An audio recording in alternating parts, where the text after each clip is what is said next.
Welcome to HortTube. My name is Jim Putnam. This is the weekly landscape update video that I have been doing for a little while now in this house that I moved into in the fall. There's a series of 6 videos where the grass and the bed layout and those things were done from the drone, just like you just saw me laying the plants out back here. If you want to go back and catch up to where I am now, plus these weekly updates would get you all caught up. Like I say, I've been laying plants out, moving them around. You just saw that in the drone video, just kind of living with them in spaces. I got some pieces in this past week, and now they're included in it. So it's quite a few pieces back here. Over the course of the next few days, I'm going to start sinking things in the ground. I think it's supposed to rain tomorrow and Thursday. Some chance, I don't know. I don't know if it's enough to stop me from planting, but this stuff is definitely going to start going in the ground here. We'll walk around and take a look at it in just a second.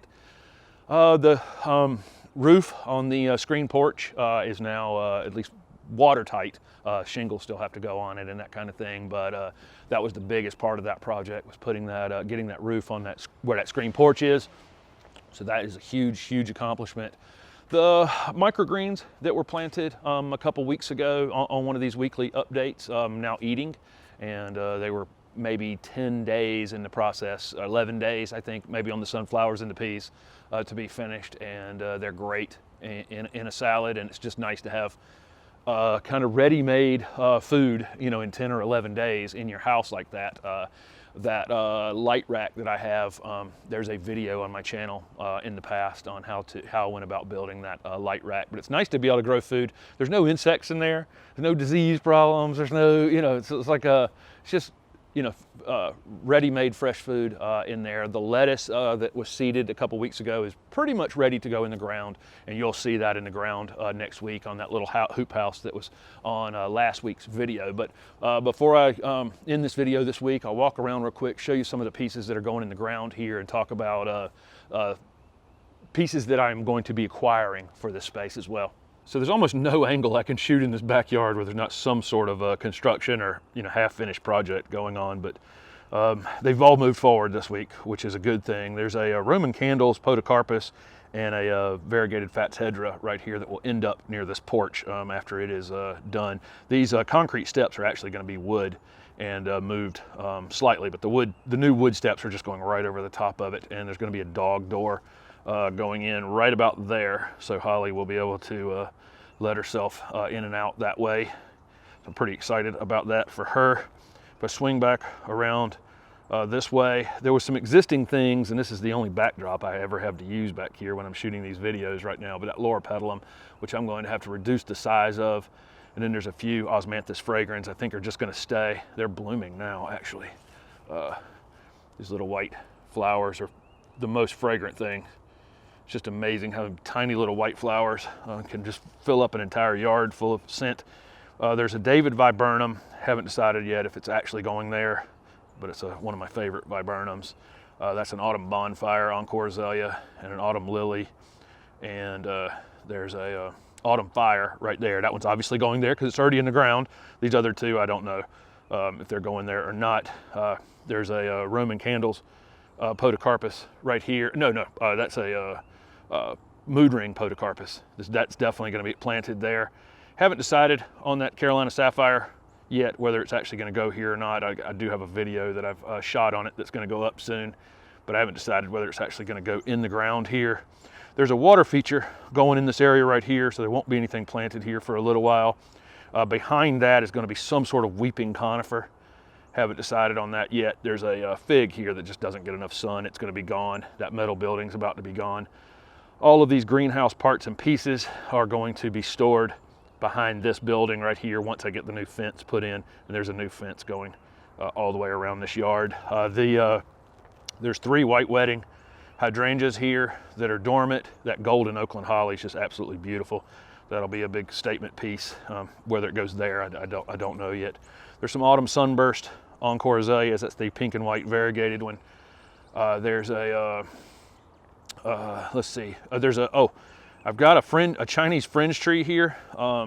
This one's called Tokyo Tower. It's a very tall and narrow growing fringe tree. I think you guys will really like that plant as it blooms and leaves out. this spring. That's a really interesting variety. From here, you know, you see all these things laid out. From here, the rest of this year, you guys are going to go on a journey with me where I am going to travel around and find interesting plants to plug in and fill out this space. This is just kind of a base planting. Some of these things may come out and be moved later, and other things, you know, take their place. There's a weeping gold redbud going here. This other redbud is coming out. I'm about to cut it down this week before I start planting these things. But there's a weeping, like I say, there's a weeping gold redbud going right there, and you guys are going to see me go over to Tennessee and actually pick it up. So, you know, like I say, this year you'll see that adventure happen. There's a purple daydream loropetalum there, and I think I'm going to get a couple more to go here. There's an emerald snow loropetalum right there. That's a dwarf white one. There's sunshine ligustrum there. There's one over here in the construction area that won't be planted now, but that's eventually where it's going to go, or somewhere around there. There's a couple blueberries over here. Most everything in this area over here where this construction debris is going to be gone. There'll be a new fence back there. Most everything over there will be edible in some way. That 7-gallon pot has strawberries in it from the old house, and there's a fig going right there. And so let's see, there's several camellias going in right here. This one's called Bella Rouge, low growing reddish one right there. That jewel box distilleum that I showed you recently going there. I've got some more chipping to do. There's some more debris here that still needs to be chipped up.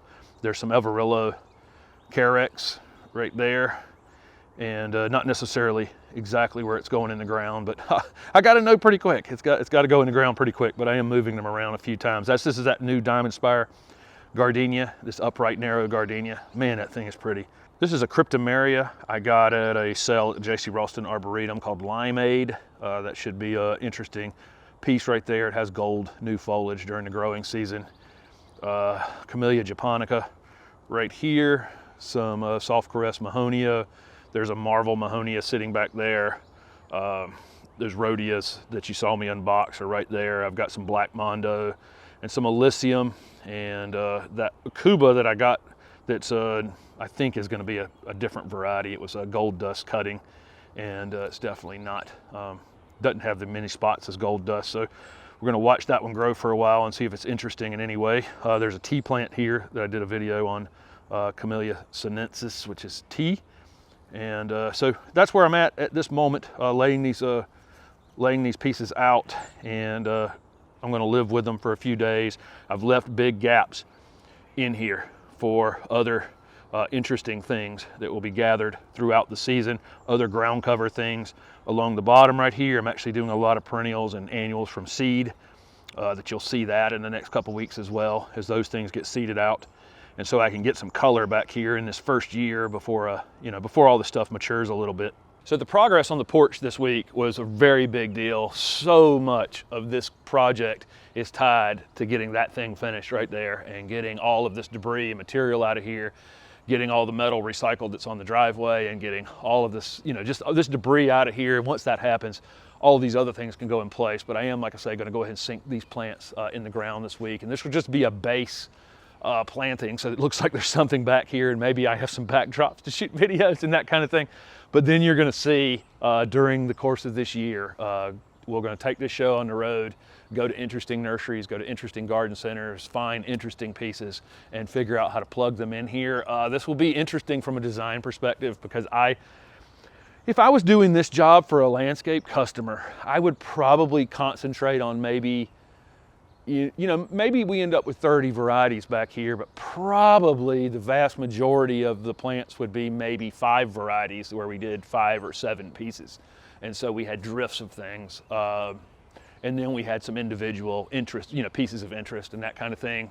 But for me, as a kind of a plant collector and a person who wants to just find as many interesting things as I can, I end up with what I would call drifts of one. And it's very, very, very hard to landscape with drifts of one. If you have 3s and 5s and 7s, it's definitely much easier to landscape, to pick out maybe 1 or 2 pieces of interest, and then pick maybe 4 or 5 varieties that you want to go heavy on. Definitely an easier landscape process, definitely an easier design process. But like I say, that's just not my thing. I want as many interesting things as I can find. And that way, honestly, every time I walk out this back door, I want something in flower. I don't care whether it's winter, summer, spring, fall, whenever. I want something interesting happening, foliage colors changing, you know, conifers changing colors, that kind of thing. So we'll see how it goes over the course of the year. Thanks very much for watching.